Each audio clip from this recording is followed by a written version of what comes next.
The morning sun cut through the gaps in the curtains like a blade. It struck Smith directly in the eyes, forcing them open. He tried to turn away, but the movement triggered a rhythmic, heavy throb behind his eyes. The light felt abrasive, searing against his retinas. He blinked, trying to focus on the ceiling, but the room seemed to tilt and sway. A wave of heat rolled over him, thick and suffocating. He reached up to rub his face, but his skin felt like it was radiating fire. Every muscle in his body felt tight, strained, as if he had been running for hours while he slept. He tried to take a deep breath, but his chest felt compressed, his lungs struggling to pull in enough air. The silence of the room was suddenly unbearable, punctuated only by the sound of his own ragged, uneven breathing. He pressed his palms against his temples, digging his fingers into his skin, hoping to dull the sharp, pulsing pressure that hammered against his skull. He was not just waking up. He was fighting to remain conscious.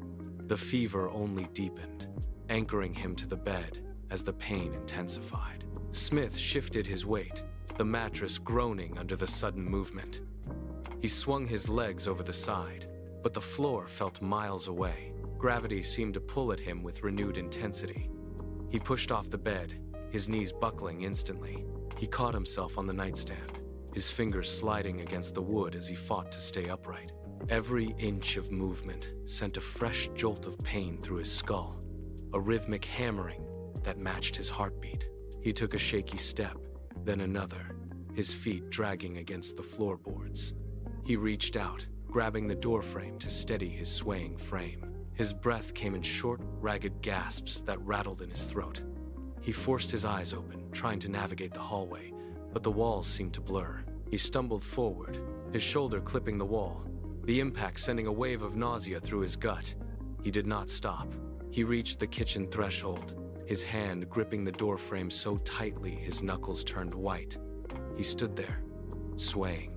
Smith remained anchored to the doorframe, his vision pulsing in time with the throbbing behind his eyes. He lifted his hands, his palms trembling as he brought them to his temples.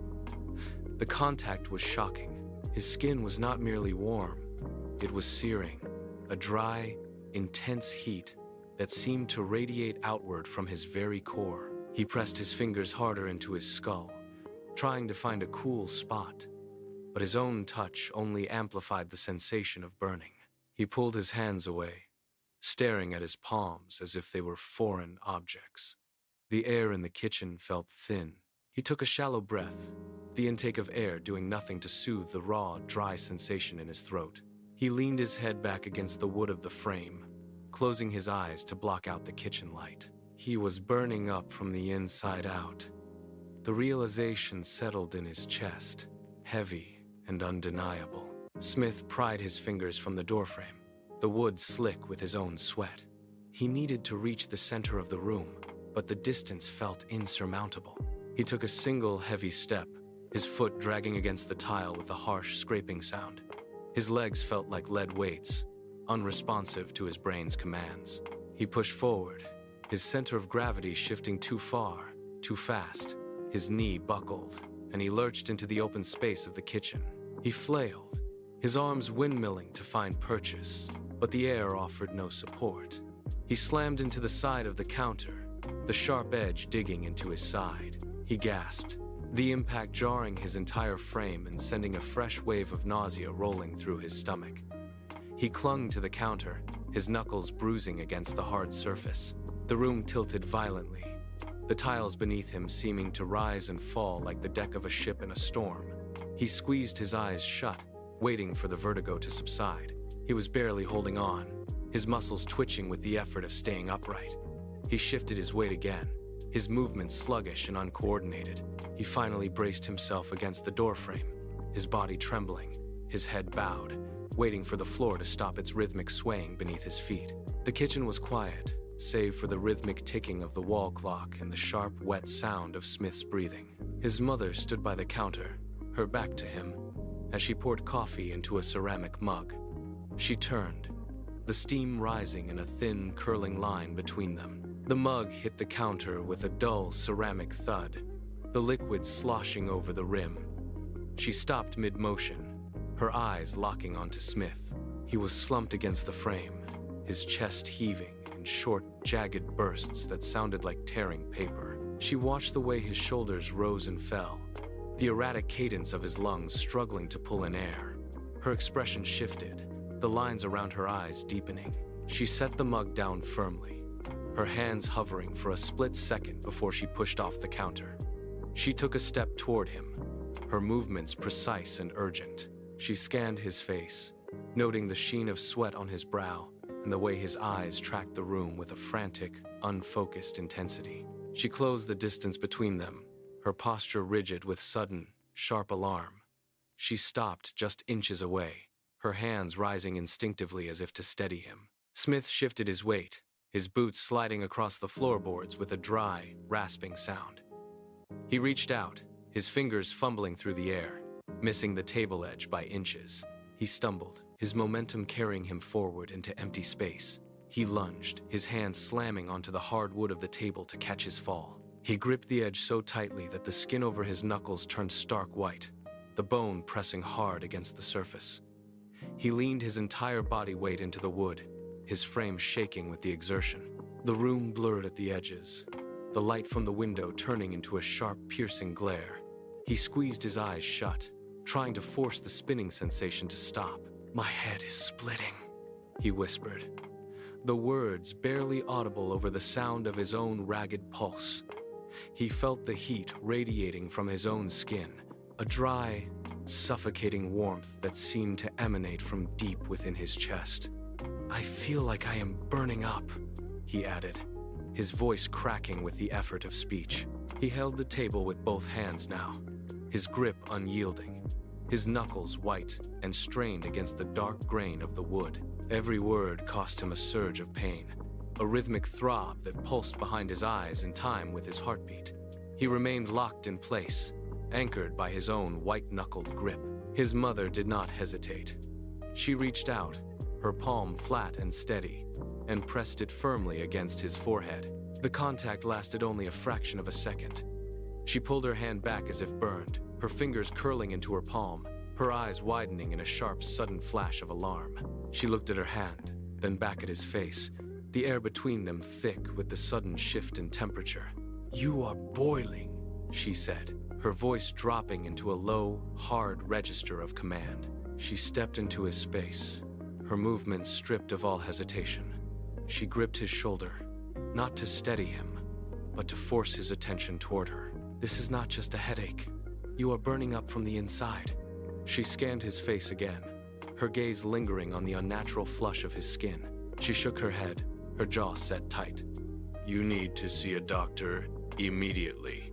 Right now." She did not wait for a response, her hand moving to his back to nudge him. The urgency in her touch was absolute. Smith felt the heat radiating off his own skin, a dry, stifling pressure that made his head swim. He looked at her, his vision blurring at the edges, and gave a slow, shaky nod. He let go of the table, his fingers uncurling with a stiff, painful effort. Smith turned toward the hallway, but the room tilted violently to the left. He caught himself against the doorframe, his shoulder hitting the wood with a dull thud. He stood there for a moment, waiting for the floor to level out, his breathing ragged and shallow. He needed to leave, but his mind felt like it was submerged in thick, dark water. He reached into his pocket, his fingers stiff and uncooperative. He fumbled, striking the fabric of his pocket again and again without finding the opening. He took a slow, shaky breath, forced his hand to relax, and finally slid his fingers inside. He felt the cold metal of his phone. He pulled it out, but his grip was weak. The device slipped, hitting the floor with a sharp clatter. He stared at it, his vision swaying in rhythmic pulses. He knelt, his knees hitting the hard ground, and retrieved the phone. He stood back up, his head throbbing with every movement. He reached into his other pocket, his hand trembling so violently that he had to press his palm against his thigh to steady it. He located his wallet, his thumb catching on the edge of the leather. He pulled it free, clutching both items against his chest. His vision blurred, the hallway stretching out before him like a long, distorted tunnel. He took a step, his legs feeling heavy and disconnected. He stumbled toward the kitchen counter, his movements jerky and uncoordinated. The room felt stifling, the air thick with the smell of coffee and the rising heat from his own skin. He reached for a glass, but his fingers brushed the rim, sending it sliding across the granite. He lunged, catching it just before it tipped over, his heart hammering against his ribs. He turned the tap, the sound of rushing water echoing in his ears, like a distant roar. He filled the glass, his hand shaking so badly that water splashed over the sides and onto his knuckles. He brought the glass to his lips, desperate for the cold. He swallowed, the liquid sliding down his throat, but the relief he expected never came. The water felt thin and ineffective, failing to touch the raw, searing dryness. He took another gulp, tilting his head back, but the sensation of heat remained, a persistent, burning weight behind his eyes. He set the glass down, his grip slipping, and it clattered against the counter. He looked at the door, his resolve hardening. His mother moved toward him, her hands raised in a gesture of concern, but Smith shook his head. He did not have the breath for words. He sidestepped her, his shoulder brushing the doorframe as he lurched toward the exit. She called out, her voice sounding distant and muffled, but he ignored the sound. He reached for the heavy handle, his grip slick with sweat. He pulled, and the door swung open. The morning air rushed in, biting and sharp. It hit his face like a physical blow, a stark contrast to the stifling warmth of the house. He stepped over the threshold, his boot landing unevenly on the porch wood. The cold wind caught his skin, making him shiver violently from head to toe, yet the heat radiating from his core remained undiminished. He gripped the railing, his knuckles turning white as he steadied his swaying frame. The sky was bright, the light stinging his eyes, but he kept his gaze fixed on the path ahead. He took a deep, ragged breath, the cold air burning his throat as it entered his lungs. The sidewalk stretched out before him, a gray, undulating ribbon that seemed to lengthen with every labored stride. Smith kept his eyes locked on the concrete, watching his boots move in a slow, rhythmic shuffle. Each contact with the ground sent a sharp, vibrating jolt of pain traveling up his shins and directly into his skull. His head felt like it was encased in a tightening iron band. He reached the corner, and the world tilted violently to the left. He lunged forward, his hands slamming against the cold metal of a street lamp to anchor himself. He pushed off the pole, his muscles screaming in protest. The distance to the clinic felt less like a walk and more like a grueling mile-long marathon. Every movement required a conscious, agonizing effort of will. His vision blurred, turning the world into a smear of muted colors. The clinic building finally appeared, a distant, shimmering shape in the morning light. He simply refused to stop, dragging himself forward. The final few yards felt like wading through deep water. Smith reached the glass doors of the clinic, his hands trembling as he fumbled for the handle. The metal was cool, offering a brief, sharp relief against his burning palms. He pulled, the door swinging inward with a heavy, mechanical groan. He stepped inside, the sudden shift from the bright morning light to the dim, sterile interior causing his vision to swim. His legs felt entirely detached, dragging behind him like dead weight. He shuffled toward the reception desk, his breath coming in shallow, ragged hitches. Every muscle in his frame was locked in a state of tremors. He reached the counter and collapsed forward, his weight slamming into the laminate surface. He gripped the edge, his fingers splayed wide to keep from sliding to the floor. The receptionist was a blur of movement behind the glass. Smith opened his mouth, but his throat was dry, constricted by the fever. He swallowed hard, forcing his vocal cords to function. "I need to see someone," he rasped, the words barely audible. He leaned harder into the counter, his knees buckling beneath him. The receptionist did not look up immediately. Her fingers continued their rhythmic, hollow tapping against the plastic keys of her keyboard. Smith watched the cursor blink on her screen, a steady, mocking pulse that matched the throb in his own temples. He tried to stand straighter, but his spine refused to cooperate, leaving him slumped against the desk. Finally, she stopped. She shifted her gaze, her eyes scanning his face with the clinical detachment of someone counting inventory. She did not blink. She did not offer a glass of water or a chair.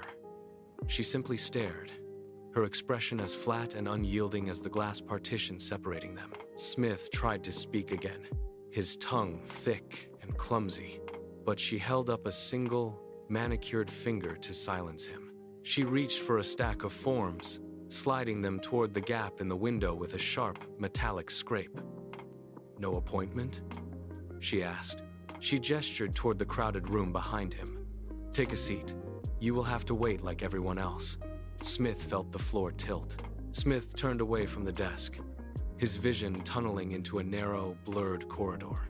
He navigated the narrow aisle between rows of chairs, his feet catching on the linoleum floor. He found an empty seat near the back, the plastic surface cold and unyielding against his burning skin. He collapsed into it, his body folding inward, as if gravity had suddenly doubled.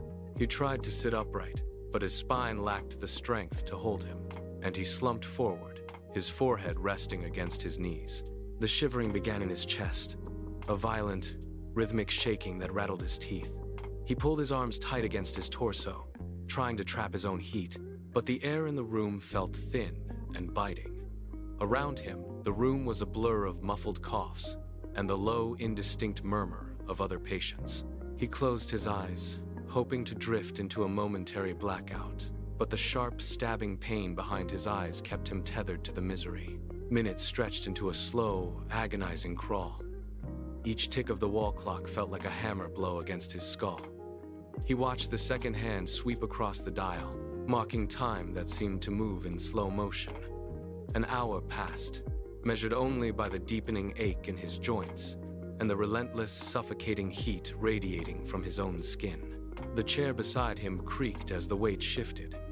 An elderly man with thin, translucent skin leaned toward him, his eyes lingering on the violent tremor in Smith's hands. The man reached out, his fingers hovering briefly near Smith's arm before pulling back, as if sensing the heat radiating from him. "You are shaking apart, son," the man whispered, his voice raspy and thin.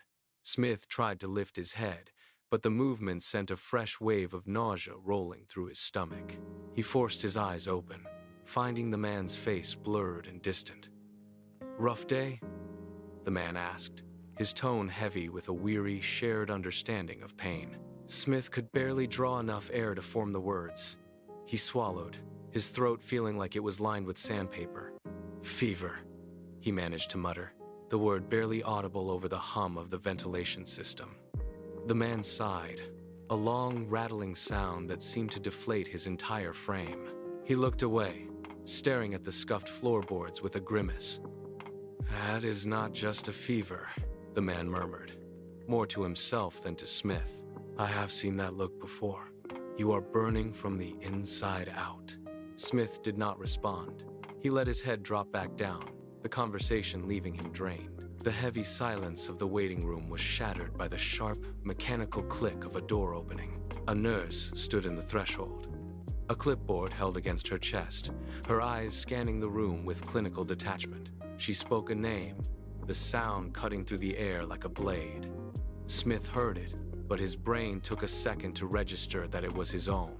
He tried to push himself up from the plastic chair, but his muscles refused to cooperate. His legs felt like lead weights, unresponsive and heavy. He gripped the armrests, his knuckles turning white, and hauled his frame upward.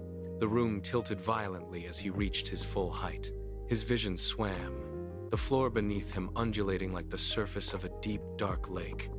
He took a shaky step, his balance faltering as his knees buckled inward. He caught himself against the back of a neighboring chair, his breath coming in sharp, ragged hitches. The nurse watched, her expression unchanging. He forced one foot in front of the other, dragging his leaden limbs across the linoleum. He reached the doorway, finally leaving the waiting room behind. The examination room was a box of blinding white light and sharp metallic scents. Smith stood by the edge of the tall, paper-covered table, his hands gripping the cold metal frame to keep from swaying. The silence in the room was absolute, broken only by the hum of an overhead light. Then, the door handle turned, The doctor stepped inside, his movements precise and efficient. He did not look at Smith immediately. Instead, he kept his head tilted down, eyes fixed on the clipboard held firmly in his grip. He moved to the small desk in the corner, the sound of his pen scratching against paper filling the space. Smith watched him. Every second felt like an hour. The doctor flipped a page, his thumb tracing a line of text as he scanned the medical history. He looked up, his gaze steady and detached, locking onto Smith. The moment of judgment had arrived. Smith opened his mouth to speak, but the words caught in his dry, constricted throat. He swallowed hard, the movement sending a fresh spike of agony through his temples. The room seemed to tilt, and he had to lock his knees to keep from collapsing onto the linoleum. He braced his hands against the edge of the examination table, his knuckles straining under the pressure. "It is my head," he began, his voice a raspy, broken whisper that barely carried across the small space. "It feels like a hammer is striking the inside of my skull with every beat of my heart." He paused, his breath hitching as a wave of nausea rolled over him. He squeezed his eyes shut, trying to steady the spinning world.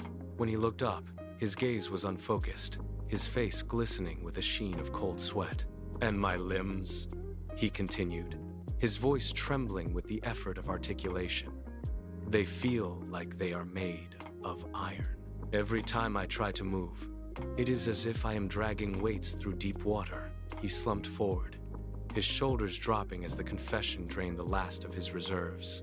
He leaned heavily on the table, his chest heaving, waiting for the doctor to acknowledge the weight of his suffering. The doctor did not offer words of comfort. He reached for a penlight, the metal casing cold against his palm. He stepped into Smith's personal space, his movements devoid of hesitation. He clicked the light on, a sharp beam of white piercing the dim room. Smith flinched as the light hit his eyes, his pupils struggling to adjust. The doctor held his chin steady with one hand, forcing him to look straight ahead. The beam swept across his eyes, clinical and unyielding, searching for signs of distress. Smith felt the heat radiating from his own skin, a stark contrast to the doctor's cool, steady touch. The light clicked off, leaving a lingering spot of darkness in Smith's vision. Next, the doctor moved to his wrist. He pressed 2 fingers against the pulse point, his skin dry and chilled. He stood perfectly still, his eyes fixed on his wristwatch, counting the rhythm of Smith's heart. The silence returned, heavy and thick. Smith felt his pulse thrumming against the doctor's fingertips, a frantic, irregular beat that betrayed his internal struggle. The doctor maintained his grip, his expression unchanging as he processed the data. He released Smith's wrist, the sudden loss of contact leaving Smith feeling exposed and vulnerable in the sterile air. The doctor stepped back, the distance between them suddenly feeling vast. He turned to the desk, his back to Smith, and pulled a notepad from his pocket. The silence in the room was absolute, broken only by the rhythmic scratching of a pen against paper. Smith watched the doctor's hand move, his own vision blurring at the edges. Every second felt stretched, a heavy weight pressing down on his shoulders. The doctor stopped writing, tore the sheet from the pad with a sharp, crisp sound, and turned around. He held the paper out, his expression remaining neutral and professional. "It is a mild fever," the doctor stated, his voice devoid of inflection. He pressed the prescription into Smith's trembling hand. The paper felt thin and fragile, a stark contrast to the thick, suffocating heat that still clouded Smith's thoughts. Smith looked down at the scribbled ink, the letters swimming before his eyes. He folded the paper once, twice, and tucked it into his pocket, the physical act grounding him as he prepared to leave the room. The doctor did not let him turn away yet. He raised a hand, stopping Smith in his tracks. "Listen carefully," he commanded, his gaze pinning Smith to the floor. "This is not a suggestion. You are to return home immediately and stay there." Smith opened his mouth to mention the mounting pile of tasks waiting for him, but the doctor shook his head, effectively silencing the protest. "No work. Not for the next 48 hours. Your body is fighting a losing battle, and you are only making it worse by pushing through." The doctor leaned forward, his shadow stretching across the exam table. Drink water until you are tired of it. Stay in bed. Do not leave for anything other than an emergency." He pointed toward the door, his posture rigid and uncompromising. Smith felt the gravity of the instruction. He nodded, the movement sending a fresh wave of dizziness through his head. He gripped the doorframe for support, the doctor's stern warning echoing in his ears. He turned, his legs heavy, and stepped out of the room, the weight of the doctor's orders pressing firmly against his resolve. Smith navigated the hallway, the linoleum floor blurring beneath his feet. He reached the reception desk, his movements jerky and uncoordinated. He fumbled with his wallet, his fingers sliding uselessly over the leather until he managed to pull out the necessary bills. The receptionist did not look up, her fingers tapping a steady rhythm on the keyboard. She took the payment, her movements brisk and efficient, and slid a receipt across the counter. Smith grabbed it, his palms slick with sweat, and turned toward the exit. The transition from the sterile clinic to the pharmacy next door felt like crossing a border into another dimension. The air inside the pharmacy was thick with the scent of chemicals. He approached the counter, his breath hitching in his chest. He placed the folded prescription on the glass surface, his hand trembling as he let go. The pharmacist took the paper, checked the details, and disappeared into the rows of shelves. Smith leaned his forehead against the cool glass, closing his eyes. A moment later, a plastic bottle hit the counter with a sharp, hollow sound. He reached out, his fingers closing around the cold plastic. He had the medicine. The walk home was a blur of gray pavement and shifting shadows. Smith pushed his front door open, the familiar hallway feeling alien and impossibly long. He leaned against the wall, his chest heaving, and dragged himself toward the stairs. Every movement was a battle against his own weight. He reached his room, the door clicking shut behind him, and stumbled toward the bed. His hands shook violently as he gripped the plastic bottle. The cap was stubborn, a child-proof lock that felt like an insurmountable obstacle in his current state. He twisted, his knuckles white, until the seal finally snapped. He poured a single pill into his palm, his vision swimming with dark spots. He swallowed it dry, the tablet scraping against his parched throat. He did not wait for water. He let his legs give out, collapsing onto the mattress as the room began to tilt and spin. The ceiling lights blurred into streaks of white. He pulled the blanket up, his limbs feeling like lead, and let his head sink into the pillow. The throbbing in his temples began to recede into a dull hum. He closed his eyes, the world outside fading into silence, and surrendered to the pull of a deep, dreamless sleep. The morning light filtered through the blinds, casting thin, steady lines across the floor. Smith opened his eyes, expecting the familiar, jagged pulse of pain behind his temples. It did not come. He lay still for a long moment, testing the silence in his head. The heavy, suffocating pressure that had anchored him to the mattress for hours had dissolved. He shifted his weight, and his limbs moved with a lightness he had forgotten. The air in the room felt cool against his skin, no longer burning or abrasive. He took a deep, steady breath, his lungs expanding without the sharp protest of his chest. The fog that had clouded his vision and dulled his thoughts was gone, replaced by a sharp, quiet clarity. He pushed himself up, his muscles responding instantly. There was no dizziness, no swaying of the room, only the solid, grounded reality of the morning.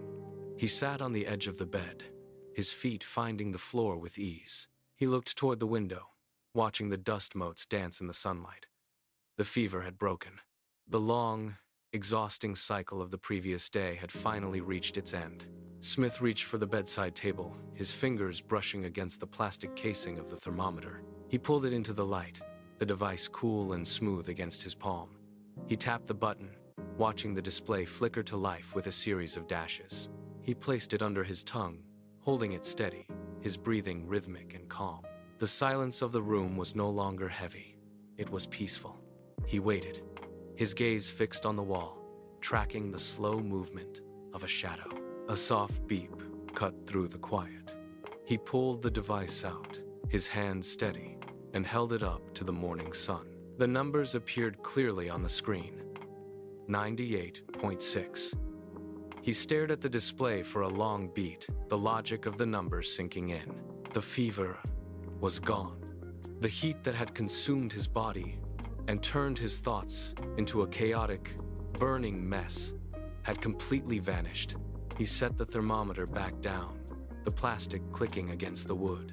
A long, slow exhale escaped him, carrying away the last remnants of the anxiety. Smith rose to his feet, his movements fluid and unforced. He stood in the center of the room, reaching both arms high above his head, fingers splayed wide. He felt the tension in his back release with a series of quiet, satisfying pops. He leaned slowly to the left, then to the right, testing the limits of his range.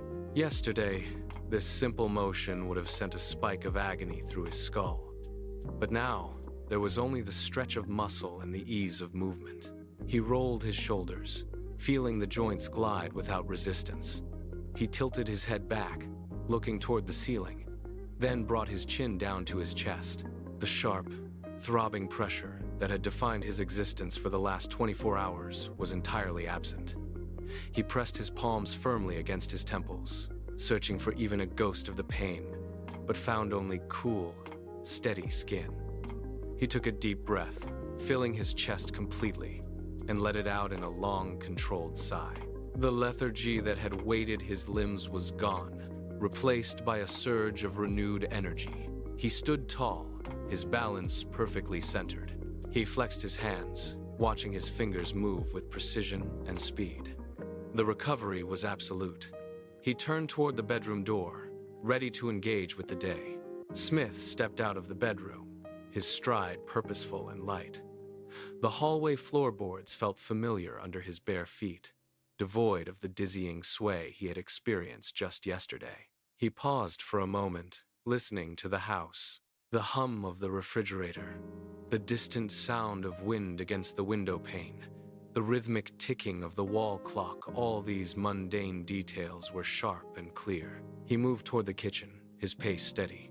He reached the counter and placed his hands on the cool, smooth surface. He located the kettle, filled it with fresh water, and set it on the base. The click of the switch signaled the start of his morning ritual. He pulled the ceramic mug from the cupboard, the weight of it balanced perfectly in his grip. He reached for the tea tin, the lid sliding off with a soft metallic scrape. He measured the leaves, the scent of dried herbs rising to meet him. He waited for the kettle to whistle, his posture relaxed, his breathing deep and even. The water boiled, bubbling against the glass. He poured the steaming liquid, watching the tea leaves swirl and steep. He lifted the mug, the warmth radiating into his palms, and took a slow, deliberate sip. The routine was back. The chaos of the fever had been replaced by the quiet, orderly rhythm of his life. His mother walked into the kitchen, the floorboards creaking softly under her weight. She stopped near the doorway, her gaze locking onto Smith. She scanned his face, looking for the lingering shadows of the fever, the dullness in his eyes, or the tremor in his hands. She found none. Smith stood upright, his shoulders squared, holding the warm mug with a steady grip. He met her eyes and offered a slight, confident nod. A slow smile spread across her face, softening the lines around her mouth. She stepped closer, reaching out to rest a hand briefly on his arm. Feeling the warmth of his skin normal, healthy, and cool, she pulled back and let out a long, relieved breath. The tension that had tightened her posture over the last day evaporated. She moved to the counter, picked up her own mug, and stood beside him. They watched the morning light filter through the window, illuminating the dust motes dancing in the air. The silence was no longer heavy with concern. It was easy and comfortable. Smith took another sip of tea, the heat grounding him. He looked around the kitchen, noting the familiar arrangement of the jars, the stack of mail, and the clock on the wall. Every object was back in its proper place. The ordeal had been intense, but it was over.